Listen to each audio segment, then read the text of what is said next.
नहमदुहु व नसल्ली अला रसूलिहिल करीम अम्मा बाद फ़ाऊज़ु बिल्लाहि मिनश शैतानिर रजीम बिस्मिल्लाहिर रहमानिर रहीम। सर्दियाली वकार वक्त असर डूबता सूरज, जिंदा दिलों का शहर लाहौर, गूंजती हवाएं नारे तकबीर की सदा और पाकिस्तान जिंदाबाद के फलक शुदा के इन्हीं नारों और सदाओं में पाकिस्तान का परचम इज्जत एहतराम के साथ उतारा जाता है कि यकदम खुदा के दुश्मन ने खुदा का नाम लेकर खुदा के बंदों को दबा के सदा दिया। आले वकार हर सू इंसानियत बिखरे नजर आते हैं। वहाँ मौजूद लोगों का लहू इस हलाली परचम पर भी पड़ता है कि जिसे अभी अभी इज्जत एहतराम के साथ उतारा गया। वहाँ मौजूद लोगों का लहू यजीदियत को हुसैनियत का पैगाम सुना रहा है। वहाँ मौजूद लोगों का लहू उनके दुश्मन को ललकार रहा है।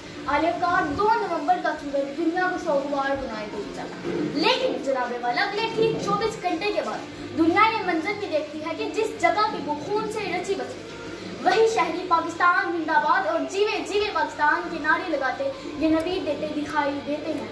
खूने दिल देकर निखारेंगे रूखे बरगे गुलाब, खूने दिल देकर निखारेंगे रूखे बरगे गुलाब। हमने गुलशन के तहफ़्फ़ुज़ की कसम खाई है। आले वकार हाँ, हमने गुलशन के तहफ़्फ़ुज़ की कसम खाई है कि कभी जेब खाना क्लब में चाय पीने वालों को मैं मेजर राजा अजीज बट्टी बनकर उनके इरादों को खाक में मिला देता।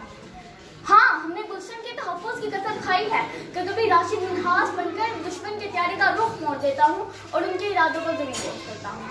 आले वकार हाँ, हमने गुलशन के तहफ़्फ़ुज़ की कसम खाई है कि कभी एमएम आलिम तो कभी ताहिर कादिर हुसैन बनकर उनके दुश्मन को ये ललकारती हूँ कि अरे गोली बच्चों पर क्या चलाते हो, अगर गोली चलानी है तो मुझ पर चलाओ। शुक्रिया।